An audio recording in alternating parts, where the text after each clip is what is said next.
Oke, shalom, selamat pagi semuanya. Kita bersyukur, berterima kasih kalau pagi ini kita boleh bangun lagi dengan tubuh yang diberkati, dengan kekuatan kesehatan yang baru, dan kita boleh bersama-sama dengan rendah hati datang ke hadirat Tuhan. Kita mau bersyukur, kita mau berterima kasih untuk setiap kebaikan, kemurahan, dan kebajikan yang Tuhan terus nyatakan dalam hidup kita. Bapa, kami datang dengan hati bersyukur kepadamu pagi hari ini. Karena Engkau baik, sungguh baik, sangat baik, dan selalu baik dalam hidup kami. Bahkan bukan karena apa yang Kau buat bagi kami, tapi Engkaulah Allah yang baik. Apapun yang Kau izinkan kami alami, kami tetap percaya Engkau baik, karena di dalam segalanya Engkau turut bekerja untuk mendatangkan kebaikan pada akhirnya bagi kami. Sebab itu biarlah kami terus mengasihi Engkau, kami boleh semakin melekat kepadamu, semakin terus tinggal di dalam-Mu, dan firman-Mu tinggal di dalam kami, sehingga firman-Mu digenapi dalam hidup kami. Engkau yang berkata ketika kami tinggal di dalam Engkau dan firman-Mu di dalam kami, mintalah apa saja, maka Engkau akan berikan kepada kami. Sebab itu Bapa, kami bersyukur, kami berterima kasih kepadamu pagi hari ini. Kalau kami boleh bersekutu bersama-sama di dalam nama-Mu, menikmati tahta kasih karunia-Mu, menikmati hadirat-Mu, sebab Engkau baik selamanya bagi kami. Saat ku masuk ke hadirat-Mu, ku bersungkur dan sembah-Mu, ku persembahkan korban syukurku yang terbaik bagimu. Saat kami masuk hadirat-Mu, saat ku masuk ke hadirat-Mu, ku tersungkur dan sembah-Mu,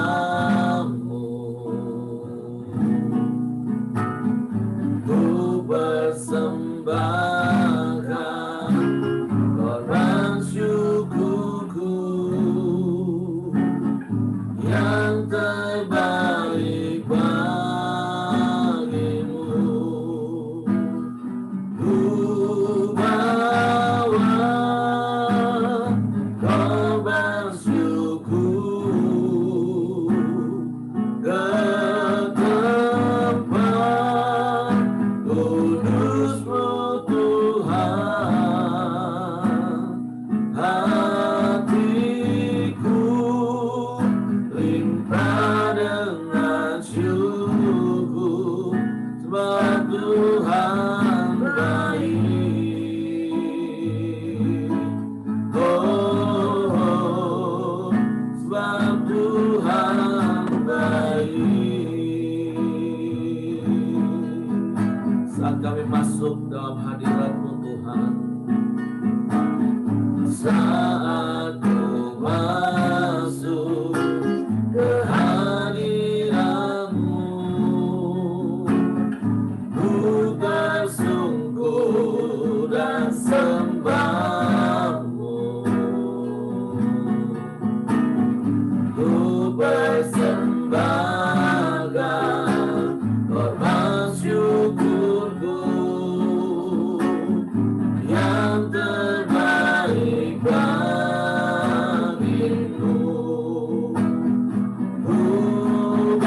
terbaik bagimu.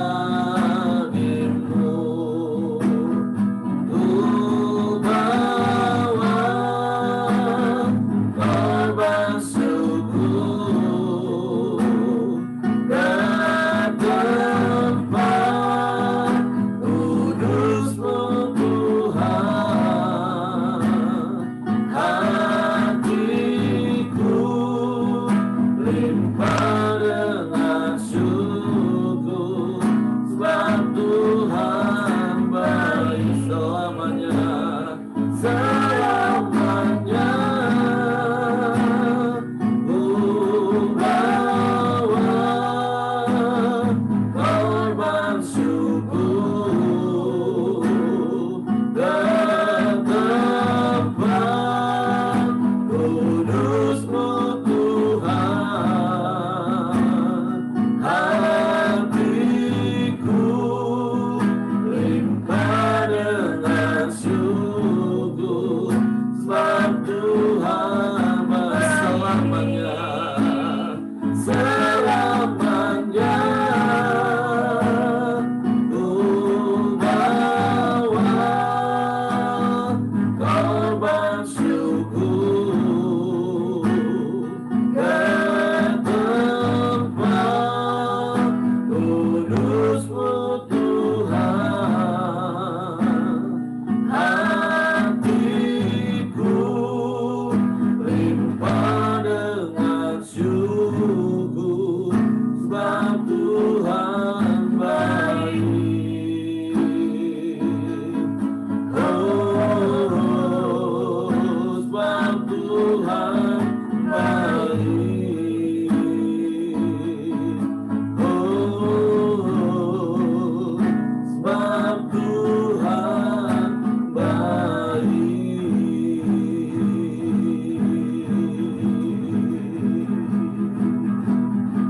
Sebab Engkau baik,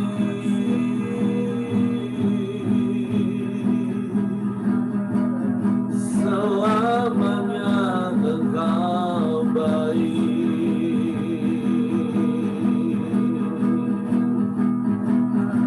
Apapun yang Kau perbuat, kami mau berkata Engkau baik. Sebab semua yang baik datangnya daripada-Mu. Haleluya.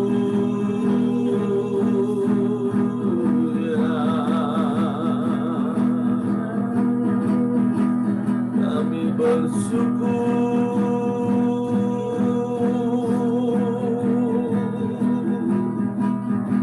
Kami bersyukur kepada-Mu.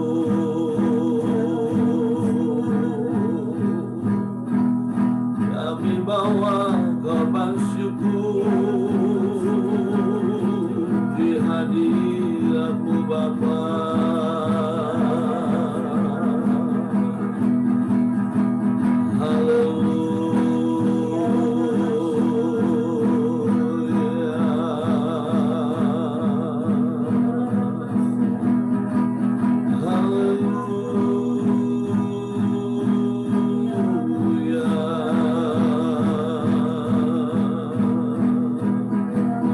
Engkau baik, Engkau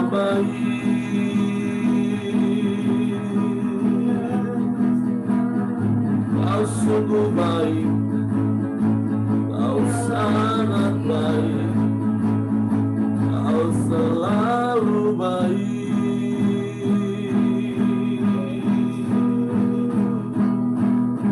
Tiada Allah yang seperti-Mu, tidak ada yang lain selain Engkau. Kau satu-satunya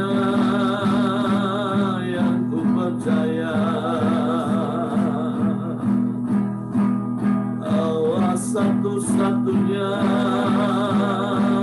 yang ku andalkan.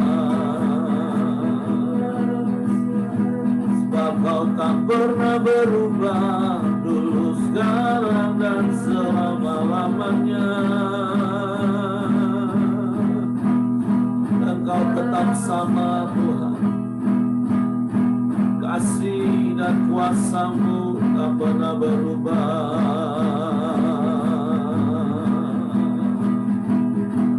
Haleluya, haleluya, haleluya. Kami bersyukur, kami sembah Engkau.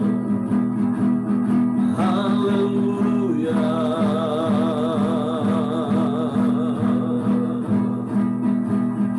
Haleluya.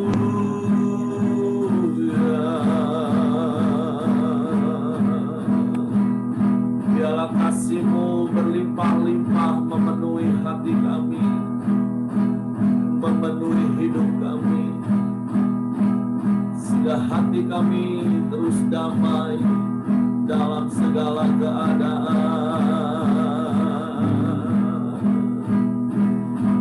Haleluya, haleluya, haleluya.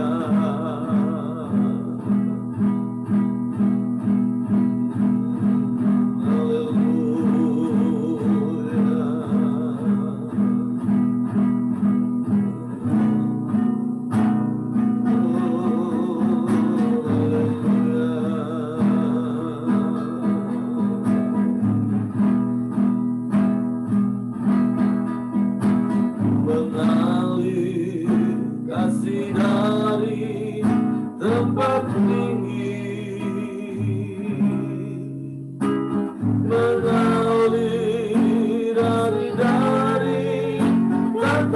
Allah Bapa, mengalir, mengalir, mengalir dan mengalir, mengalir memenuhi hidupku, mengalir, mengalir kasih dari tempat tinggi, mengalir kasih dari tata Allah Bapa, mengalir, mengalir, mengalir dan mengalir, mengalir memenuhi hidupku. Sungguh kasih dari surga mengalir pagi hari ini. Kasih dari surga memenuhi tempat ini. Kasih dari Bapa surgawi, kasih dari Yesus mengalir di hatiku, membuat damai di hidupku, mengalir kasih dari tempat tinggi, mengalir kasih dari tanah Allah Bapa, mengalir, mengalir, mengalir dan mengalir, mengalir memenuhi hidupku. Sekali lagi katakan kasih dari surga. Amin. Kasih dari surga memenuhi tempat ini. Kasih dari Bapa surgawi, kasih dari Yesus mengalir di hatiku, membuat damai di hidupku, ya, mengalir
mengalir memenuhi hidupku,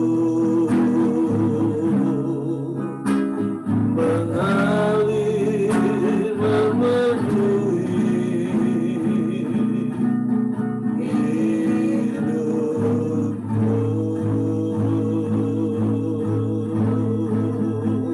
Haleluya.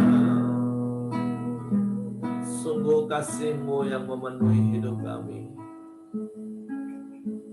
sehingga hati kami tenang, hati kami damai. Karena kasih-Mu lebih dari cukup bagi kami, untuk kami dapat bersyukur dalam segala keadaan kami, menikmati semua kebajikan dan kemurahan-Mu yang mengikuti seumur hidup kami. Bapa, kami bersyukur kepadamu. Bahkan kami bangga punya Bapa yang seperti-Mu. Sebab itu dengan hati yang bersyukur kami memuji-Mu, kami menyembah-Mu, sebagai bentuk rasa kagum kami kepadamu, untuk pemeliharaan-Mu yang sempurna, perlindungan-Mu yang teguh, dan penyertaan-Mu yang ajaib dalam hidup kami. Sehingga kami boleh ada sebagaimana kami ada pagi hari ini. Semua karena kebaikan-Mu. Bapa, kami bersyukur buat hari baru penuh berkat, penuh kemenangan dan sukacita berlimpah yang Kau jadikan bagi kami. Dan kami mau mengawali hari ini di dalam Engkau dan bersama Engkau. Nah, kami percaya segala sesuatu itu dari Engkau, oleh Engkau dan kepada Engkau. Bagimulah kemuliaan sampai selamanya. Sebab itu kami juga mau siapkan hati kami untuk mendengar firman-Mu.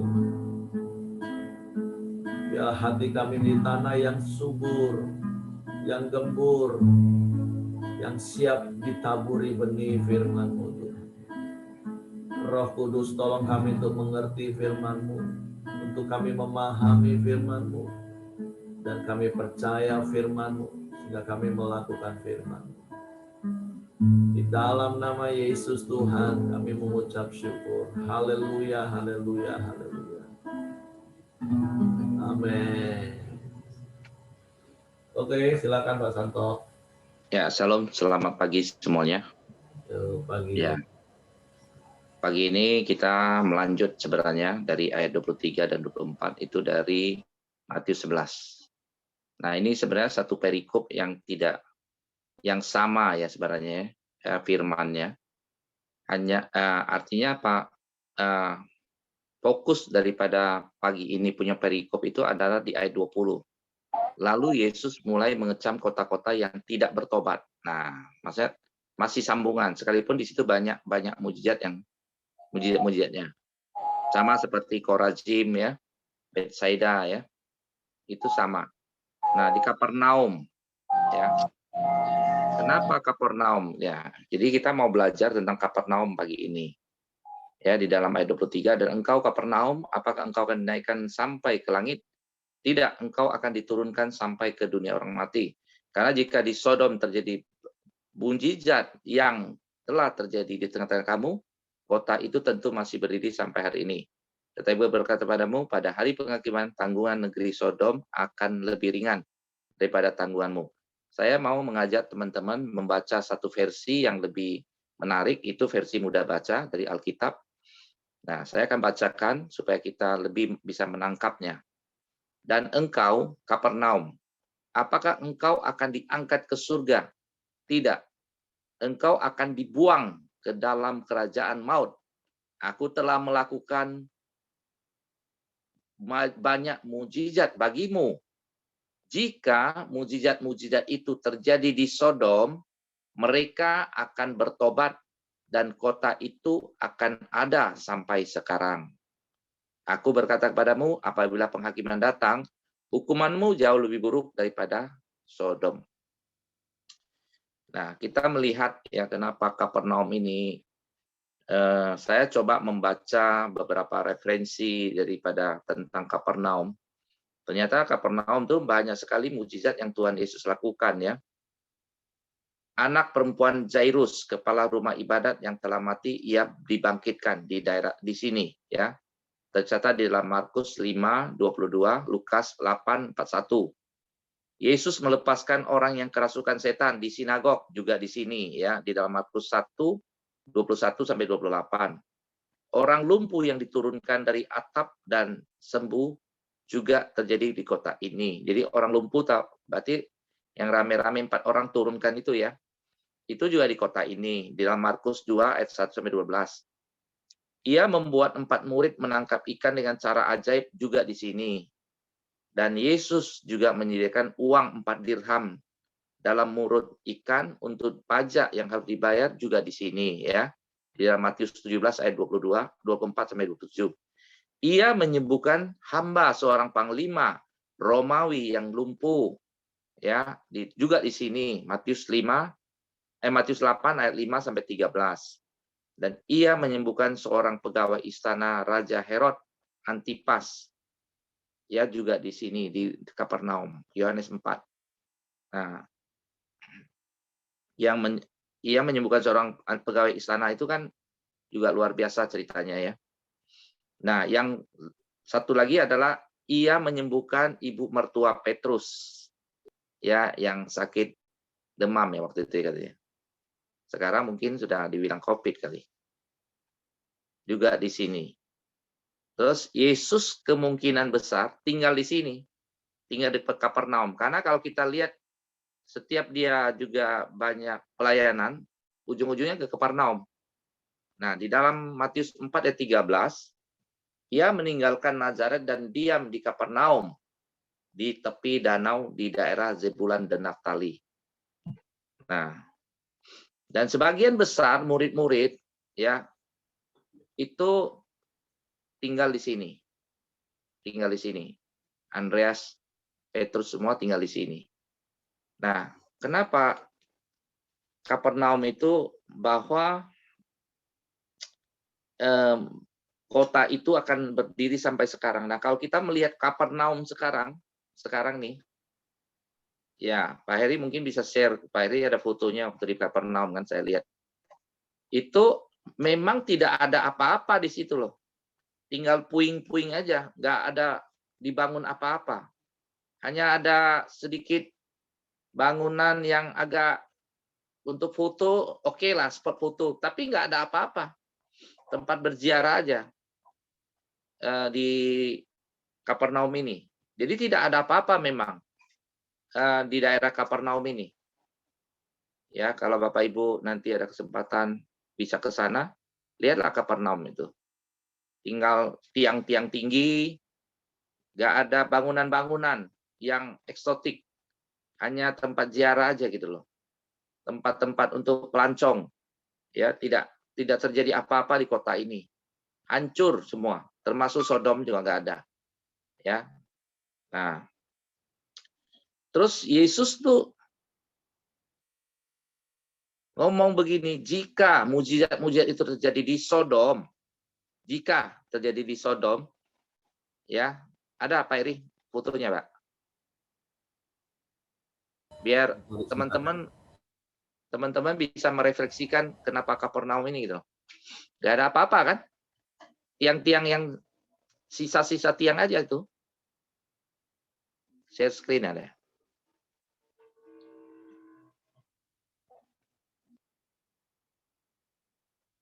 Nah, lanjut ya.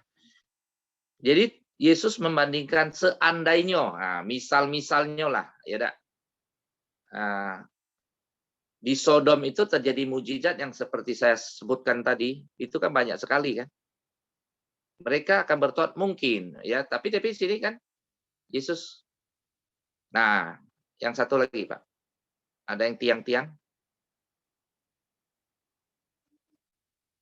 ada yang tiang-tiang itu dak.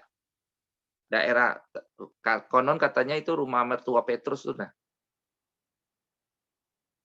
Yang mertua Petrus yang tinggal tiang-tiang berapa biji itu.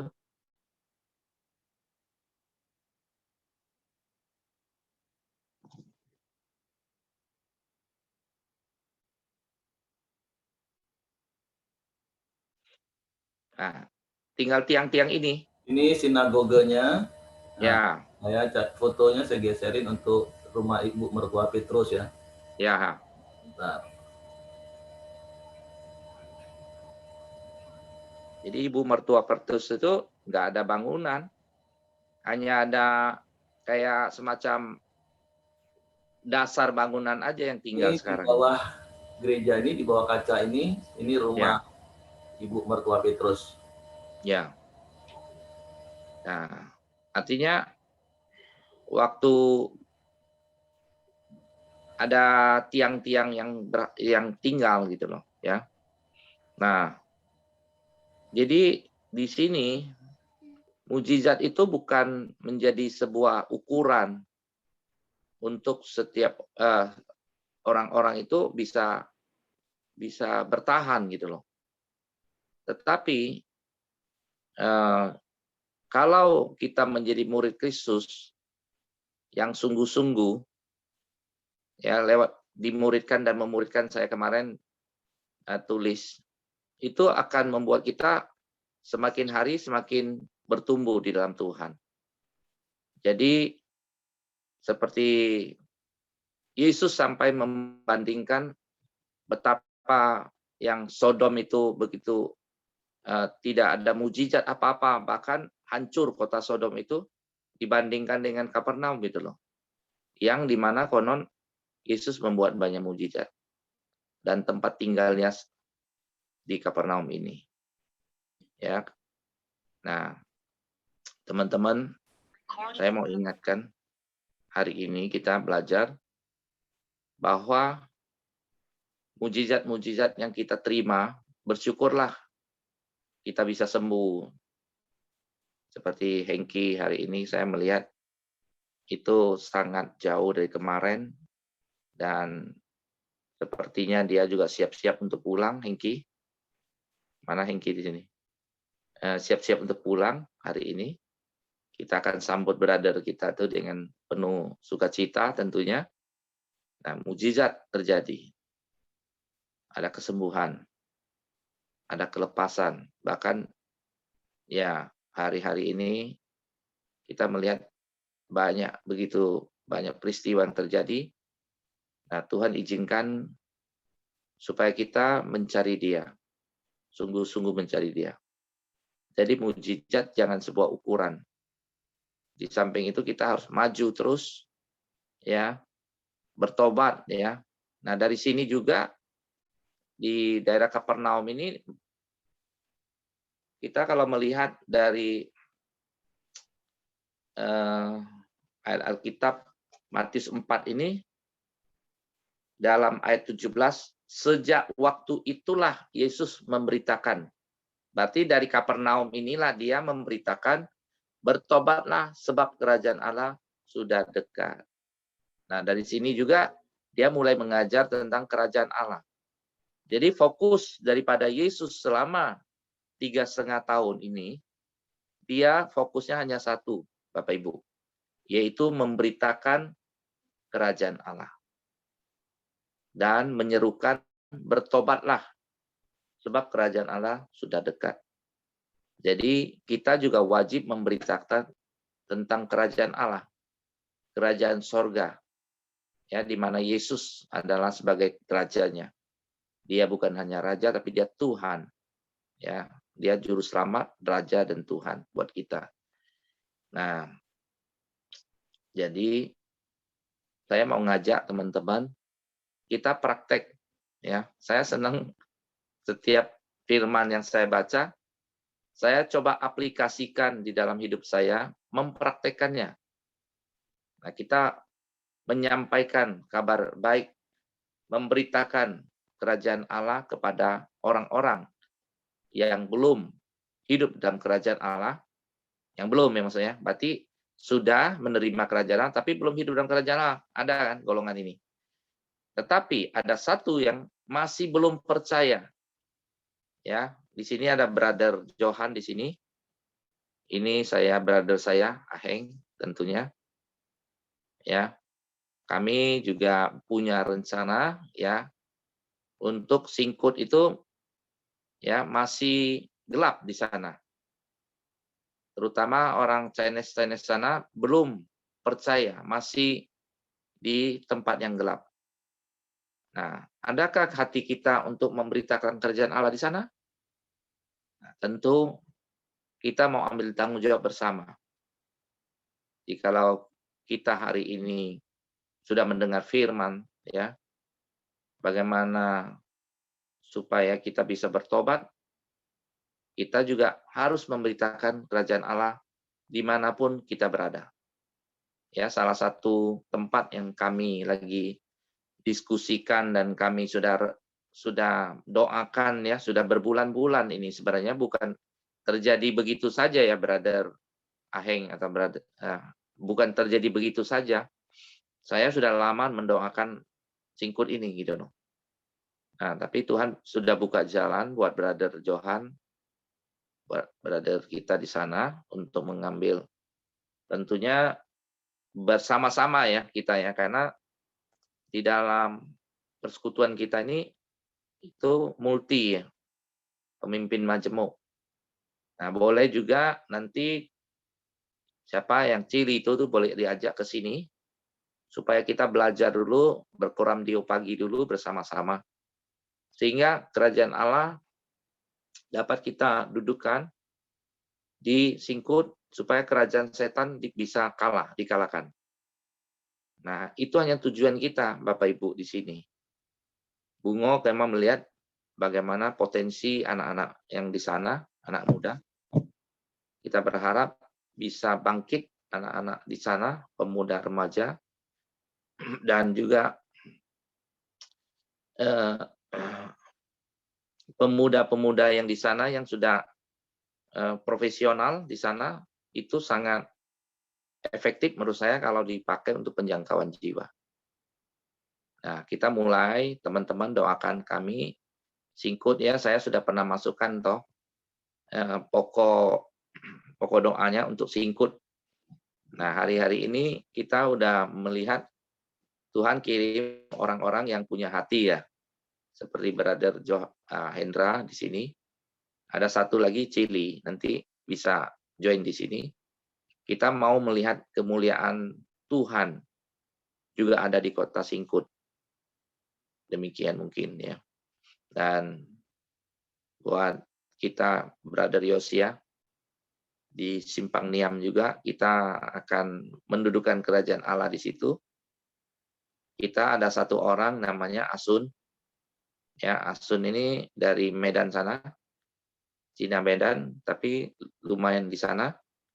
Orang awal di situ dan kita lagi bangun hubungan dengan Asun. Ya. Nah, lewat firman hari ini kita mau refleksikan setiap yang kita baca, coba kita aplikasikan dalam kehidupan kita sehari-hari. Nah, buat Bapak Ibu, teman-teman, tentu jangan pusing lagi sekali lagi ya dengan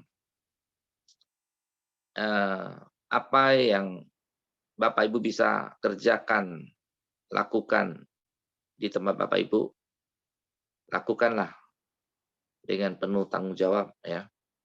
Ada integritas yang Bapak Ibu harus pikul gitu. Jadi mungkin sekian dari saya. Silakan buat yang lain yang boleh menambahkan atau punya pendapat lain dari ayat-ayat ini. Bertobatlah. Oke, terima kasih Pak Santo. Jadi memang ayat yang kita baca hari ini dan ayat yang kemarin itu satu perikop dan firman Tuhan ini memang keras, sekali lagi walaupun seperti saya katakan kemarin, firman Tuhan itu keras kalau hati kita keras sebenarnya. Tapi memang Tuhan mencela 3 kota ini, Korazim, Betsaida, dan Kapernaum, terus dibandingkan dengan Tirus, Sidon, dan Sodom. Nah, kebenaran yang kita peroleh di 3 kota yang disebutkan Yesus yang ada di kalangan Israel, itu sebenarnya kota-kota yang sangat terkenal, dan di kota-kota itu ada yang namanya sinagog-sinagog yang cukup besar dan terkenal. Artinya kota itu kota agama Artinya orang-orang yang tinggal di kota itu taat beribadah, taat beragama, tapi kenyataannya hidup mereka tidak berkenan kepada Tuhan. Dibandingkan dengan Tirus dan Sidon adalah notabene orang yang tidak menyembah kepada Allah, atau Sodom yang jelas-jelas kita tahu kisahnya itu kota yang bejatnya minta ampun. Nah, makanya kalau kita pernah baca di Matius pasal yang ke-7 ayat 21 sampai 23, Tuhan juga bisa ngomong kepada orang-orang yang mengaku-ngaku mengenal Tuhan, tapi Tuhan katakan, "Nyahlah engkau sekalian pembuat kejahatan. Aku nggak kenal siapa kamu." Artinya, pertanyaan dan bahan perenungan kita pagi hari ini melalui firman Tuhan yang saya dapat adalah, apakah ibadah kita selama ini berkenan kepada Tuhan? Atau ibadah kita hanya sebatas seremonial agamawi, tapi kita tidak mendapatkan perkenanan Tuhan? Kita rajin datang dalam pertemuan ibadah, kita rajin berdoa, tapi ternyata semua itu hanya kita lakukan sebatas ritual agamawi, bukan esensi yang kita mengalami Tuhan. Artinya seperti Pak Santo tadi katakan, ada orang yang sudah percaya, tapi tidak tinggal di dalam kerajaan Allah. Artinya tidak hidup di dalam kerajaan Allah. Ngomongnya sih sudah Kristen, sudah Kristen. KTP-nya pun jelas Kristen. Tapi gaya hidupnya nggak mencerminkan gaya hidup kerajaan Allah. Ke gereja, iya mungkin dia ke gereja. Dia melakukan kegiatan-kegiatan agama Kristen, doa, puasa, memberi, mungkin iya. Tapi gaya hidup sehari-harinya itu sama sekali tidak mencerminkan gaya hidup kerajaan. Karena sekali lagi, kekristenan kita tidak diukur hanya waktu 1 jam. Sekarang kan kita ibadah cuma 1 jam. Tidak hanya diukur pada waktu 1 jam kita datang beribadah kepada Tuhan.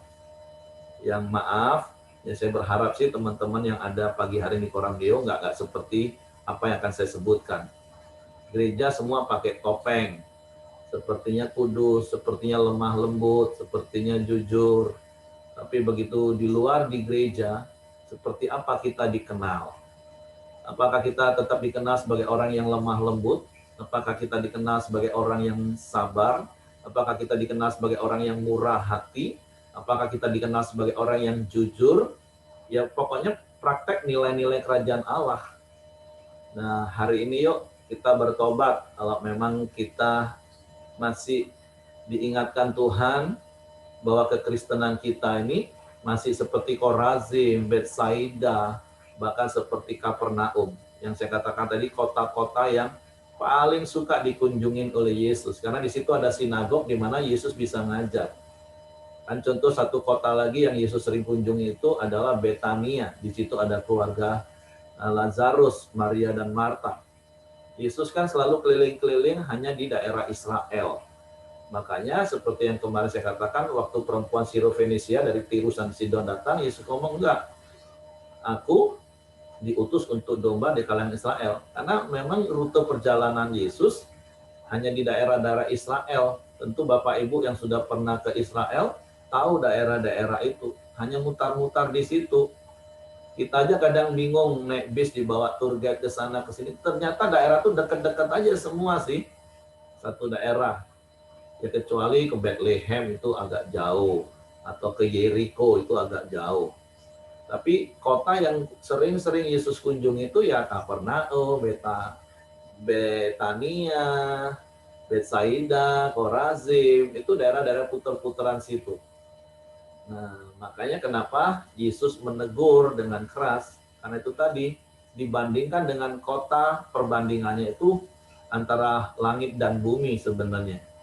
Tapi sekali lagi, hari ini yuk kita buka hati dengan lembut, ketika Roh Kudus ingatkan kita, ternyata kekristenan kita, atau bahasa Yesus kepada orang-orang waktu dia khotbah di bukit, kalau keagamaanmu tidak lebih dari ahli Taurat dan Farisi, engkau nggak akan masuk dalam kerajaan Allah.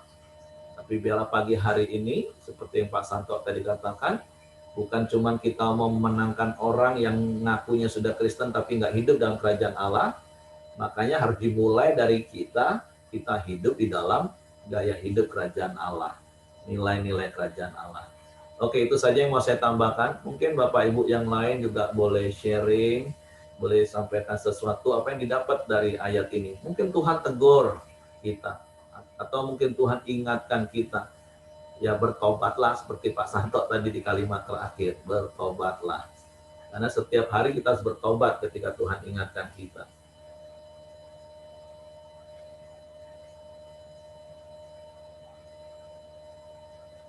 Oke, apakah ada yang lain yang mau sampaikan sesuatu? Brother Hendra, ayo brother. Pak, aku boleh Pak. Oke, Ya silakan. Jadi kalau aku baca teks hari ini, di mana Tuhan Yesus tuh mengecam beberapa kota, dan juga sebenarnya kota ini bisa menyingkapkan itu adalah salah satu mungkin dalam kehidupan kita.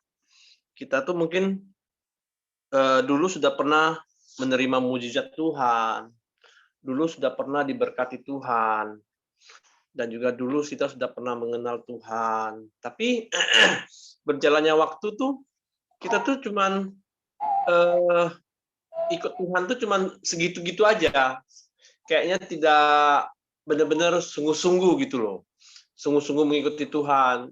Yaitu kalau sungguh-sungguh mengikuti Tuhan seperti Pak Santo ngomong, itulah punya hati untuk menjangkau jiwa-jiwa, punya hati untuk memenangkan orang lain. Nah, jadi zaman untuk kota-kota ini seperti itu kita gitu loh. Supaya kita tuh benar-benar harus balik kepada Tuhan dan sungguh-sungguh untuk beribadah kepada Tuhan, untuk datang untuk melayani Tuhan, yaitu untuk memenangkan jiwa, yaitu untuk mengabarkan keselamatan kepada orang-orang, dan mempraktekkan firman Tuhan di dalam kehidupan sehari kita. Nah, jadi pagi hari ini Tuhan mau setiap kita tuh benar bertobat, yaitu sungguh-sungguh berbalik kepada Tuhan, supaya jangan Tuhan mengecam kita, dan supaya Tuhan pernah mengatakan, nyala engkau karena aku tidak mengenal engkau. Padahal kita sudah banyak bercerita tentang Tuhan, padahal kita sudah banyak melayani Tuhan, tapi Tuhan tidak mengenal kita. Makanya pagi hari ini cukup baik firman Tuhan mengingatkan kita kembali supaya kita bertobat dan hidup sungguh-sungguh di dalam Tuhan Yesus. Sekian Pak, terima kasih.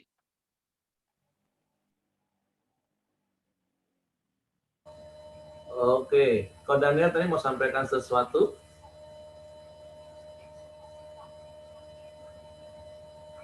Oke, Bu Niarti nggak apa-apa, silakan Li.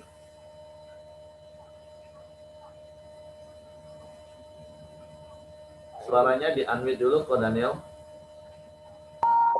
Ya, shalom semua. Halo. Ya, kalau menurut saya, setiap mujizat tidak menjamin orang itu datang kepada Tuhan. Hanya tergantung kita, apakah sudah kita sudah menjadi murid Kristus, mau terus belajar melayani Tuhan, terutama apa yang difirmankan oleh Tuhan melalui Pastor Santo, itu sungguh menggerakkan hati saya, mau ikut terus melayani Tuhan, karena selama ini kita sudah ikut beribadah maupun melayani kita, tapi kita belum maksimal. Maka kita lebih lagi, terutama mau mencari jiwa-jiwa untuk Tuhan, karena kita apabila suatu saat dipanggil Tuhan, Tuhan bertanya, sudah berapa mahkota, sudah berapa orang yang kamu selamatkan, bukan Tuhan tanya berapa harta yang kamu cari di dunia. Nah, itu maka itu mengingatkan kita supaya kita mau mencari jiwa baru untuk Tuhan. Itu maka saya sekarang lagi pergumulan juga dan harus didoakan, karena kami di Singkut ini akan mau mencari jiwa-jiwa untuk pemulihan Tuhan. Kita sama-sama doakan supaya mujizat Tuhan yang terjadi. Karena mujizat itu terjadi juga karena murid-muridnya bersungguh-sungguh pada Tuhan. dan sungguh-sungguh meminta kepada Tuhan dan berdoa kepada Tuhan, dan setiap pergumulan tuh kita sampaikan kepada Tuhan, bukan hanya teori tapi kita mau belajar mempraktekkan gitu kepada Tuhan. Terima kasih, Tuhan Yesus memberkati. Oke, terima kasih Ko Daniel. Tetap semangat, singkut dijangkau bagi Tuhan. Sama seperti Hengki tadi juga bilang, Tuhan sudah buat mujizat. Saya percaya bukan cuma dulu, tapi sampai hari ini Tuhan masih bisa buat mujizat bagi kita.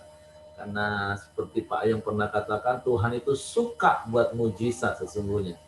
Apalagi bagi orang-orang yang percaya kepadanya, mengandalkan Dia.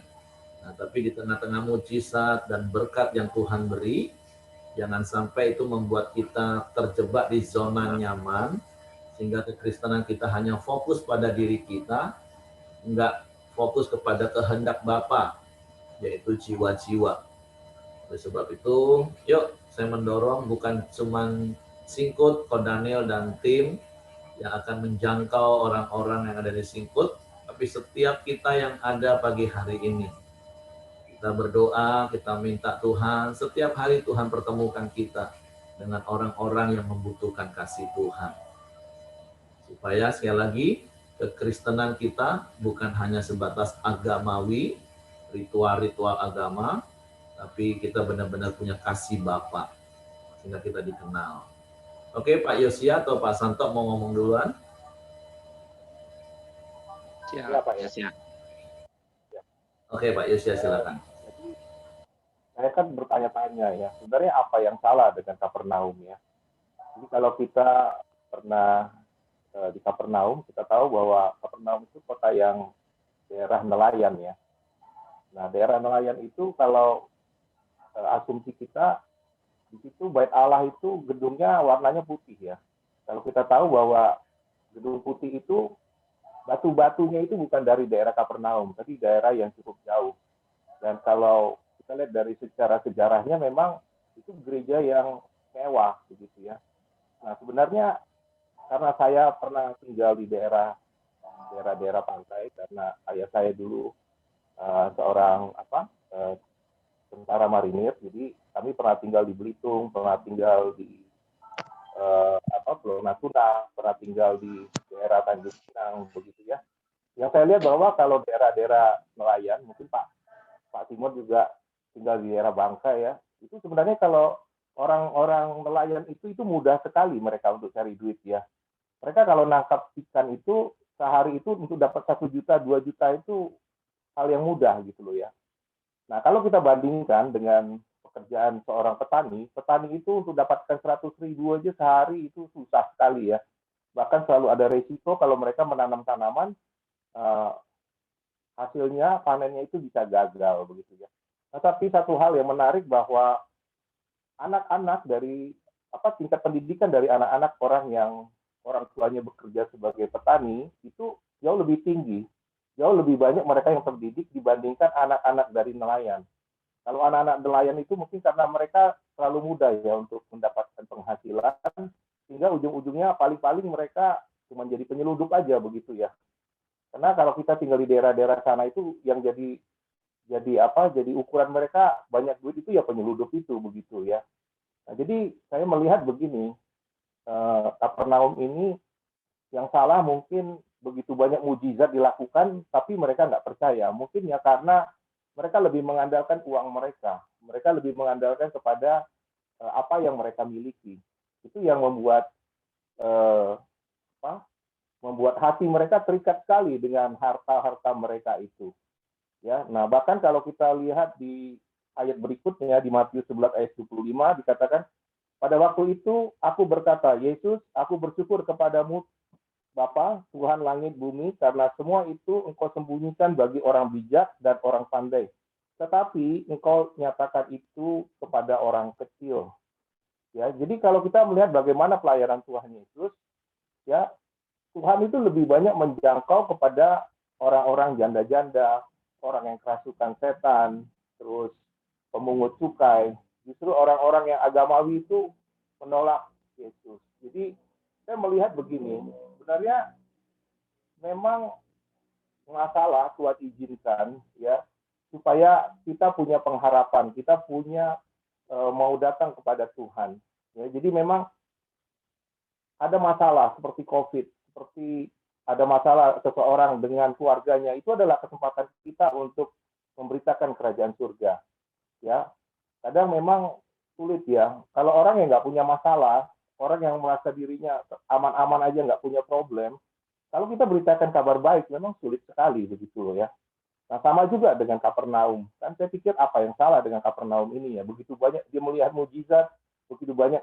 Kalau kita lihat mungkin Tuhan Yesus itu mungkin boleh dikatakan sampai hampir berbulan-bulan mungkin tinggal di Kapernaum karena begitu banyak mujizat yang Tuhan Yesus lakukan bersama murid-muridnya. Ya, tapi kenapa mereka menolak? Bahkan kalau tadi Pak Heri bilang kalau kita ke Kapernaum nggak ada apa-apa lagi di situ, nggak ada orang yang tinggal di situ, bahkan uh, orang tinggal pun radius beberapa kilometer dari situ pun nggak ada. Ya, yang ada itu ya cuma peninggalan-peninggalan dari rumah ibadah. Ya, jadi sekali lagi kalau menurut saya sih memang masalah, memang problem yang Tuhan izinkan terjadi kepada siapapun itu adalah kesempatan buat kita. Ya, jadi jangan kita jangan kita menjadikan Kapernaum itu jadi target kita gitu ya. Jadi jangkaulah orang-orang kecil tadi karena seperti Tuhan Yesus juga pernah bertemu dengan seorang pemuda kan ditanyakan apa yang harus aku lakukan. Lalu Tuhan Yesus bilang kan kasihilah Tuhan Allahmu dengan segenap hatimu dan kasihilah sesama manusia. Ya lalu orang muda itu bilang ya sudah saya lakukan semua ya. Nah, tapi ada yang kurang katanya kan. Jualah seluruh hartamu dan ikutlah aku. Lalu sedihlah hati pemuda itu. Nah, mungkin itu seperti gambaran dari seorang anak muda yang seperti Kapernaum itu. Ya, begitu diajak bahwa dia terikat dengan harta yang dia miliki, dia jadi khawatir gitu loh. Ya mungkin itu ya, Pak, dari saya, Pak. Ya, saya mau nambahkan sedikit lagi. Ya, kita juga mungkin hari-hari ini jadi Kapernaum juga kan. Kita terima banyak mujizat, tidak bertobat. Nah, untuk Hengki, ya Hengki, saya mengulang mungkin 2000 tahun yang lalu Yesus berkata, apakah engkau mengasihiku? Hengki, gembalakanlah domba-dombaku. Itu peneguhannya. Terus untuk saya mau ya nanti pagi ini kita memasukkan dua tempat yaitu Simpang Niam dan Singkut itu di dalam pokok doa kita karena dua tempat ini mau kita jangkau ya bersama brother di manalah siapa dulu kita akan masukkan. Kita mau ada tim ya di Singkut, brother Johan sama Cili ya namanya. Ya, kalau bisa itu kita sudah nanti setelah saya pulang di pertengahan Juli ya mungkin bisa pulang. Kita akan doa dulu di sana di Singkut.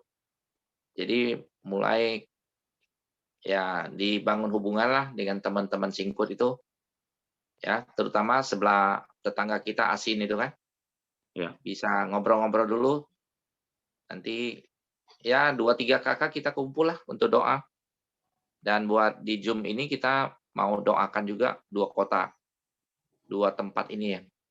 Simpang Niam itu banyak sekali itu pabrik sawit di situ dan kebun sawit. Kita lagi upayakan untuk menjangkau ada 10 perencanaan ada 10 titik yang akan kita buka di Simpang Niam. Karena itu luas sekali kebun sawit, luas sekali juga banyak jiwa-jiwa di sana. Terutama di LAJ itu ada bangun 2.500 barak yang mau dibangun. Jadi mereka memperkerjakan 5.000 orang untuk sadap getah. Nah, di LAJ dan Simpang Niam ada rencana bangun 10 titik perintisan di situ. Doakan itu proyek besar.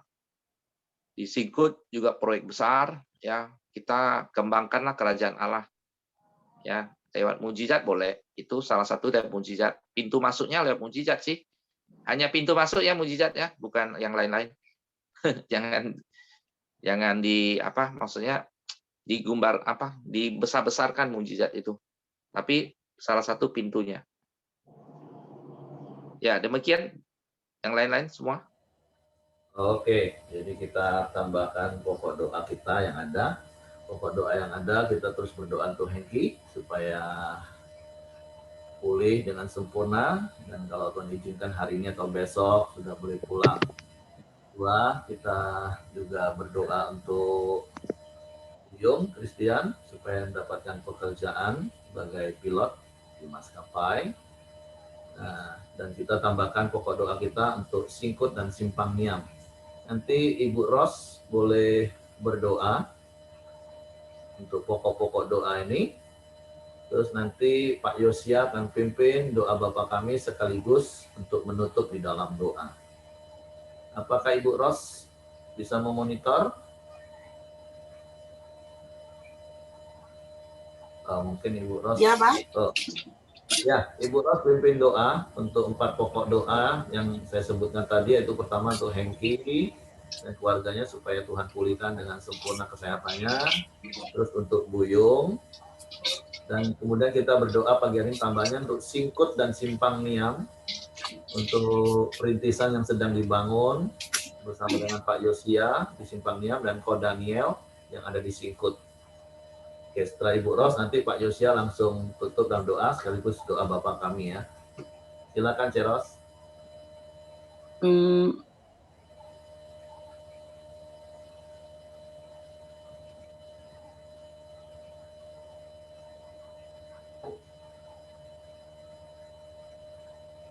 Putus sinyal kah?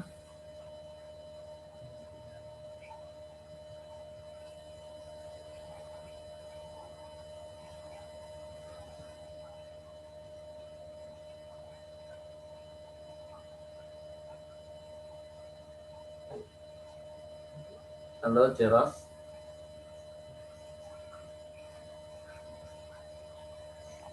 Saya ganti aja, Pak. Oke, Hengki ya.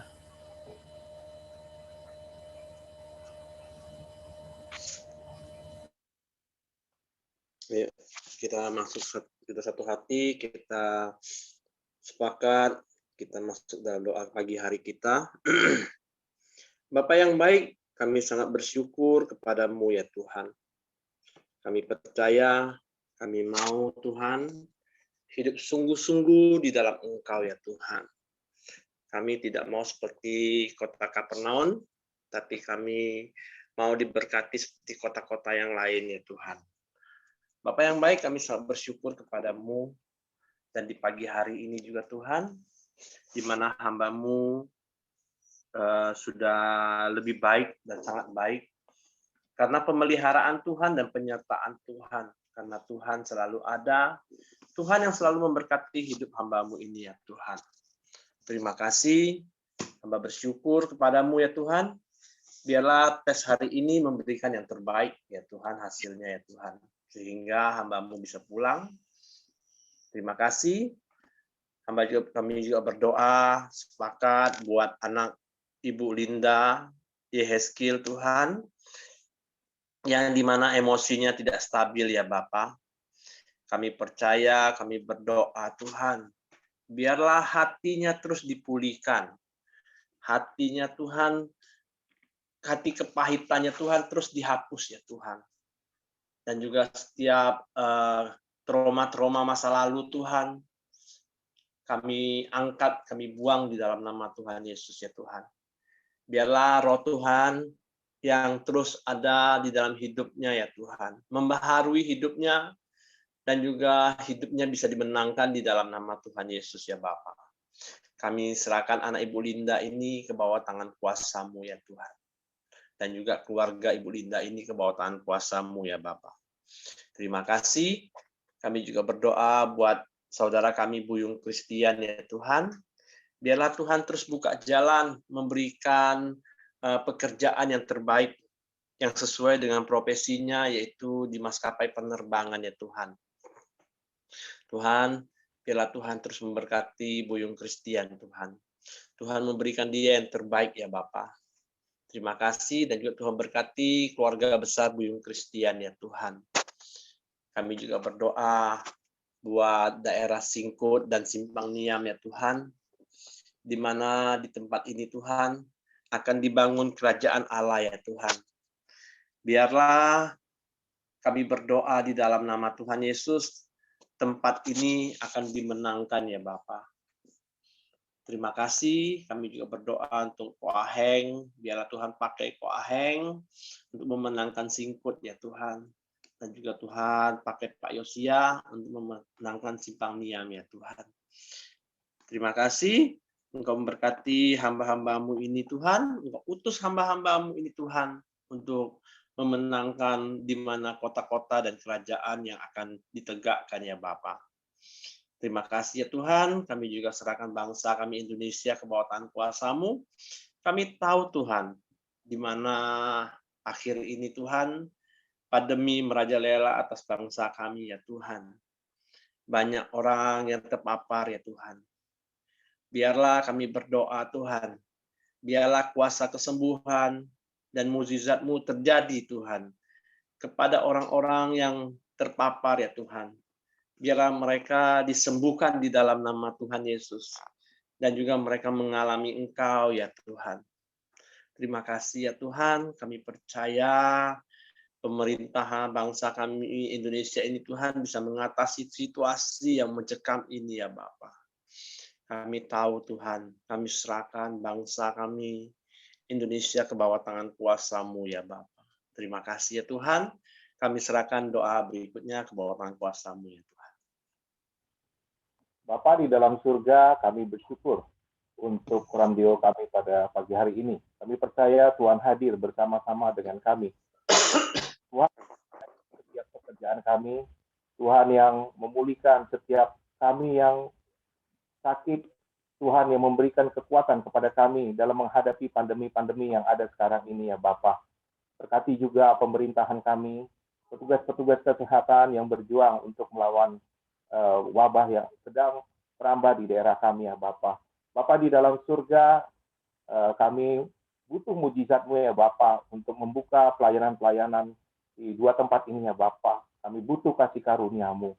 Tanpa kuasa-Mu, tanpa mujizat-Mu, kami tidak dapat melakukan semuanya itu ya Bapa. Terima kasih ya Bapa untuk semua yang sudah Engkau berikan kepada kami. Mari kita angkat doa Bapa kami. Bapa kami yang di surga, karena nama-Mu, kerajaan-Mu, kehendak-Mu di bumi seperti di surga. Berikanlah kami pada hari ini makanan kami yang secukupnya, dan jangan membawa kami ke dalam pencobaan, tetapi lepaskanlah kami daripada yang jahat, karena Engkau-lah yang punya kerajaan dan kuasa dan kemuliaan sampai selama-lamanya. Amin. Oke, semangat pagi. Sorry Pak, tadi Pak mati HP-nya. Ya, ada apa Ceros? Karena tadi dipanggil-panggil, nggak connect atau hilang. Iya, iya.